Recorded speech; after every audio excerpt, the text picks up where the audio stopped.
তুমি মায়ের সেবা করো, বাপ মায়ের সেবা করো। পৃথিবীতে আপনার ভারতবর্ষে আমরা যে দেশটায় বাস করছি 140 কোটি মানুষ আছে। কত বললাম? সরকারি সমীক্ষা এর থেকে বেশি হতে পারে, 140 কোটি কিংবা 142-43 কোটি মানুষ।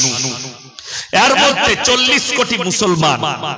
জানেন এই কোরআনের বরকত কি, মাদ্রাসার বরকত কি, মসজিদের বরকত কি, আল্লাহর নবীর বরকত কি? এটার এতটা বরকত যে ভারতের মাটিতে মুসলমানদের একটাও বৃদ্ধাশ্রম নেই। জোরে বলুন সুবহানাল্লাহ। যতগুলো আছে অমুসলিম ভাইদের আছে।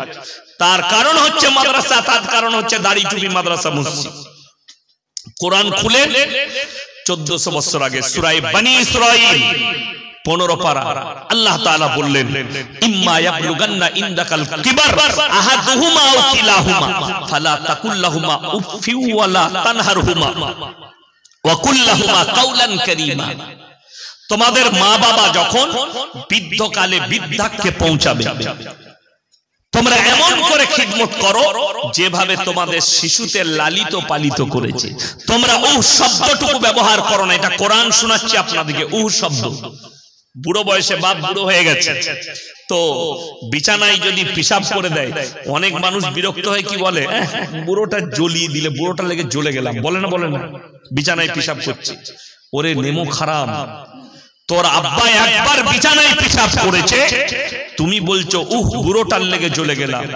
তোর কি জানা আছে তুই যখন 3 বছরের শিশু, তুই যখন 1 বছরের শিশু, তোর বাপের কোলে কবার প্রস্রাব করেছিস, পায়খানা করেছিস, তোর বাপ হিসেব রাখেনি? ঠিক কিনা কথা বলে? আর তুমি সেই বাপের হিসেব ধরছো, উহ করছো। আল্লাহ কোরআনে তোমরা উহ শব্দ ব্যবহার করলে তোমার আমল বরবাদ হয়ে যাবে। বাপের জন্য জান কুরবান করুন, মায়ের খিদমত করুন। কিন্তু মাথায় রাখবেন একটা মারাত্মক কথা, যারা মা বাবা এখানে বসে আছেন, যারা ভাবছেন সন্তানদের হক তারা বাপ মায়ের খিদমত করবে, আর আমাদের হক আমার যাকে ইচ্ছা তাকে সম্পত্তি দেব, সেই মা বাপ কিয়ামতের দিনে পাকড়াও হবে। কথাটা বুঝতে পেরেছেন না? পারেন? একটা বেটাকে বেশি সম্পত্তি দিবেন আর একজনকে কম, তার হক মেরে নেবেন, দিয়ে আর একটা বেটাকে দিবেন, কিয়ামতের দিনে পাকড়াও হবেন, আপনি রেহাই পাবেন না। আপনি যদি মক্কায় কাবা ঘরে নামাজ পড়েন, আপনি যদি 5 বার হজ করে আসেন, আল্লাহর কসম আল্লাহ কিয়ামতের দিনে আটকাবে।